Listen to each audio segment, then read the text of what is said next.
website, Copy TeaTime. It's awesome to have you here again. I'm glad to see some repeat visitors, so that's really cool. And yeah, like I already announced, today we'll be talking about developing the right narrative for your target audience, or to develop a proper and really engaging and powerful story for your target market.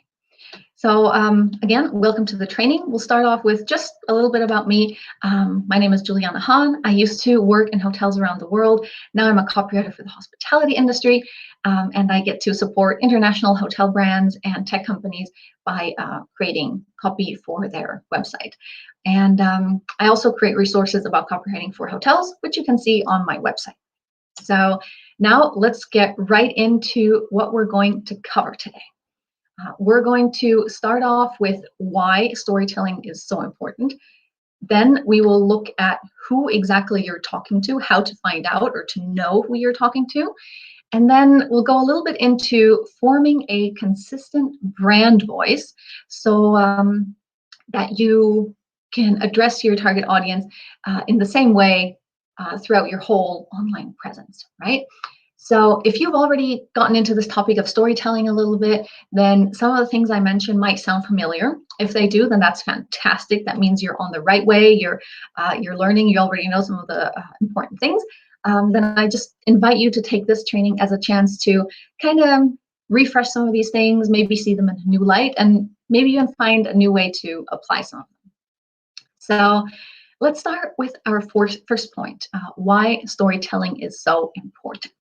Well, storytelling creates a connection between your customers and your brand, because the story is where your offer and your target market's needs and desires intersect. So if you have great storytelling that creates this connection, then you can actually help people identify with what you offer and identify with your brand, and then that creates like a stronger desire for it.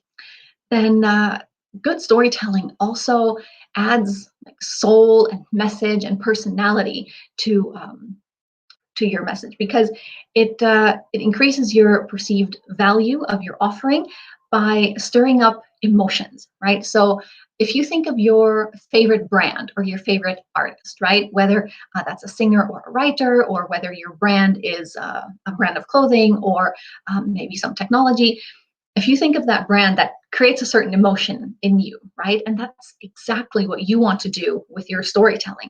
And I'm willing to bet that the brand that you feel most connected with, you're probably also willing to spend more money on that brand if you want to buy something from them versus the same thing, but from a generic or from a different brand. So those two things are important to keep in mind, right? You want to create your connection with your target market, and you want to give your message a soul and a personality. And if you do all of these things right, then you will have a powerful narrative that makes your brand more memorable, that really sticks in people's minds. And we've actually found, there's research that has found that stories are 22 times more memorable than just dry facts and figures. So if you can apply this properly, then people might not book with you immediately, right? Because the booking and research process is a bit long.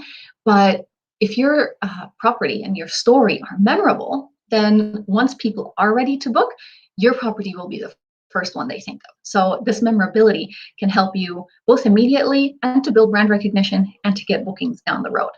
So that's not the only reasons, though, why storytelling is important. There's another reason, which is that great storytelling also attracts the right people to come to you in the first place. And with the right people, I mean the people that are interested in exactly what you have to offer. They want exactly the things that you have at your property. And those are also the people, of course, that are more likely to book with you. So I'd like to call those people your ideal guest or your ideal target market. And that already brings me to the next topic. Knowing who you're talking to. And you're talking to, of course, your ideal guest or your target market. And it's extremely important to know who these people are and what they want for for your storytelling to be most effective. So um, the question now is, how well do you actually know your ideal guest? Now, I imagine you already have some idea of who your ideal guest is, because you've probably not just been working at your property since yesterday or working in hotel management since yesterday, but you've been welcoming people for a while. You know what they want, what they ask for. So you have this image of your ideal guest, right? But now I have another question. How has COVID impacted your business mix in your target market and maybe even your ideal guest? So we all know that COVID had a bajillion effects on the travel industry, right? And one of these effects is that travel restrictions meant people couldn't travel to their favorite destinations or travel where they might have had to travel, for example, for work. So COVID might have actually shifted your target market and your ideal guest and your business mix. For example, if in the past you had a lot of business guests, then maybe because of business travel just going away for so many months, you had to switch a bit more to leisure guests.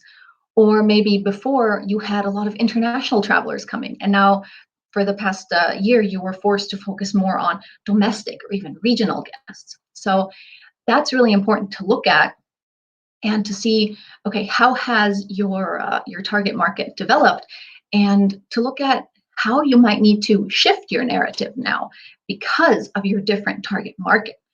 And that's where I really encourage you to be a bit flexible, because of course now, yes, things have opened up, travel is becoming easier again, but we all saw last year and even throughout this year how quickly these things can change. So I really encourage you to stay on top of this game here and adapt your narrative now, but be open to adapting it a little bit more again in the future as well. Okay, as you see, maybe your guest mix shifting back to what it used to be, or maybe kind of finding like a middle ground between what it was at the beginning of this year and even before COVID. Just keep checking on that and really keep a close eye on that. Now we'll get into how you can actually examine your target market in a bit more detail and get to know your guest mix or your target market. That's especially important if, like I said, your target market has changed. So I encourage you to go through these questions and these points, maybe jot them down, take some notes, and then you can go through them in peace and quiet later, but I'll just give some pointers to what to look for. So the best thing would be is to like check your PMS for your guest data. Maybe if you have business intelligence tools, look at those to see from where are people searching your hotels and where are people traveling to you from, right? Just to get more background information about your guests. Now, first, like I already said, it's important to look at how your guest mix has changed. Are people domestic or international guests, leisure versus corporate, and how is that different now than maybe a few months ago versus a year ago? And of course, also where your guests are traveling from these days. Are they from your country, or are they from abroad?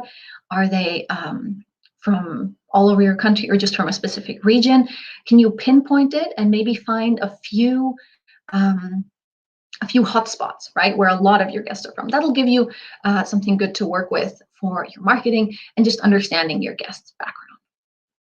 Then there's a few more important questions to ask. For example, how has your guest demographic changed, right? Like now we know where people are coming from. Now we need to know a bit more about them personally, right? So you'll want to know if people are traveling as families or as couples, or maybe you have a lot of solo travelers, and also what age they are. Are they families with young kids or maybe teenagers? Are they newlywed young couples, or are they maybe empty nesters traveling now because their kids have gone off to college?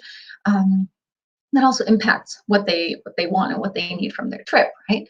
And then, of course, it's important to know their spending habits, like how much are they willing to spend, and what do they value? What do they like to spend on? And then another really interesting thing to look at is which new requests are you getting from guests? Like how has people's behavior changed when they're at the hotel, or even when they're booking, like which things do they want to know now before their trip.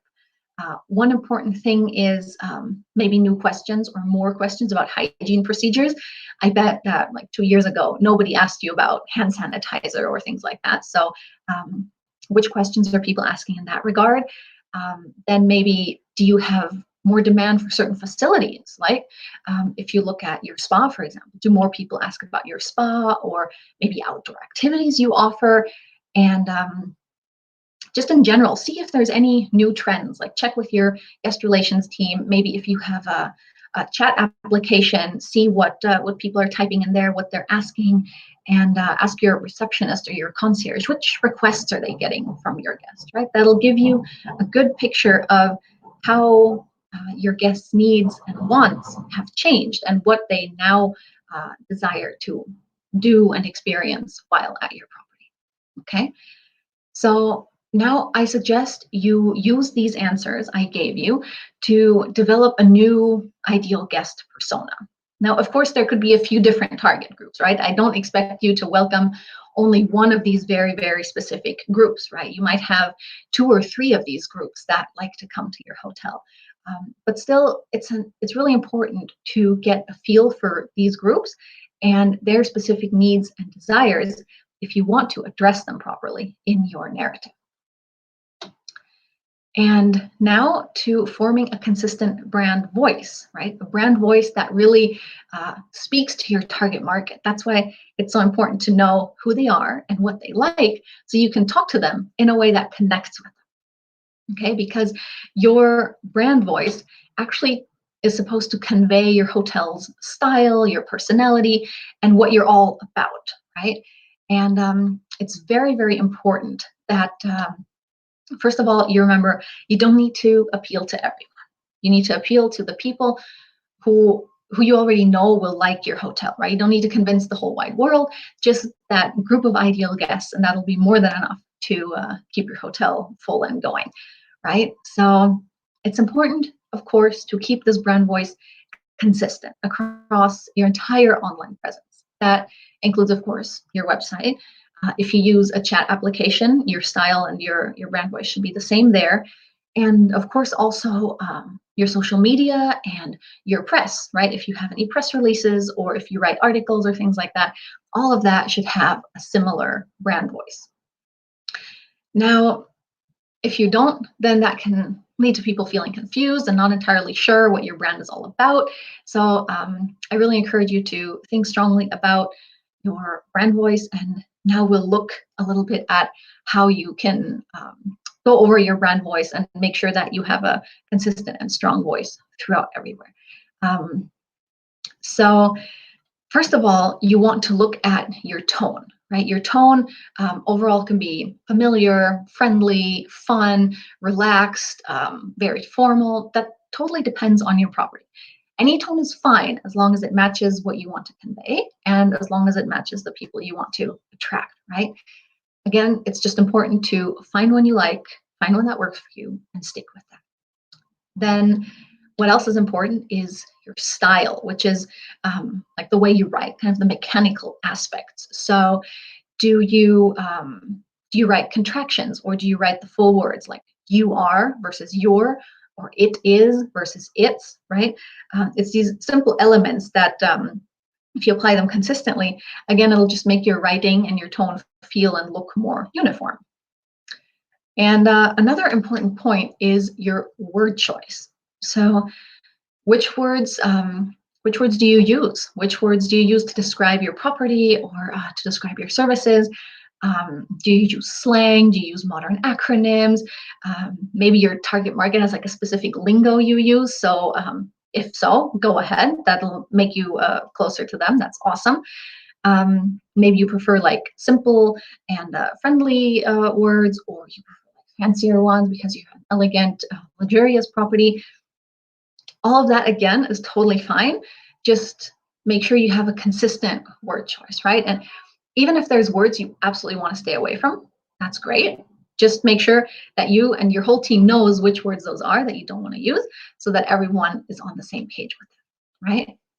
And Finally, what else is important is how you address your guest, right? So it's always best to address your guest personally in the copy. So to write you, like, we will pick you up from the airport, not guests will be picked up from there. Addressing guests with you immediately makes everything more personal and more connected. So if that's what you're going for, great. If you want to keep it a little bit more distant, of course you can avoid you, but I really encourage you to use it, just because it makes everything a bit more friendly and connected. Okay. But again, of course, you would adapt how you address your guest according to your target audience. And that already brings me to the end. So it's time for a quick recap. First, we talked about why storytelling is so important, right? We know that it creates a connection with your target market, and it makes your brand 22 times more memorable than if you just stick with boring facts and figures. Next, you want to know who you're talking to. You want to understand your ideal guest, and maybe revisit your ideal guest persona now that COVID has just upset everything, including probably your business mix. And finally, it's important to form that consistent brand voice to attract your ideal guest and make sure that they are that they feel connected to you, that they understand your style, that they get it, and that they think, hey, yes, this is the right property for me. Okay, and yeah, that is a wrap from my side. And now it is time for your questions. Of course, I hope you enjoyed this. I hope you were able to gain something from this. And great, I see Mauricio already has a question. You're saying you would like to see an example of a narrative I've prepared. Where could I see an example? Okay. How about I'll just send you an email with some links, and then you can have a look at that. Now, when you're talking about a narrative, it's not so much like a fixed thing that you create that's like very tangible. It's more something like a little bit abstract, I guess. So it's kind of this red thread that you can follow throughout a whole website or online presence. So if you look at something that that we would all know, as an example, if you think of Six Senses, right? That wellness brand that is like one of the top companies in the world in this domain. If you look at their online presence, like their website, their social media, everything is very well tuned in together. It's very, very well connected.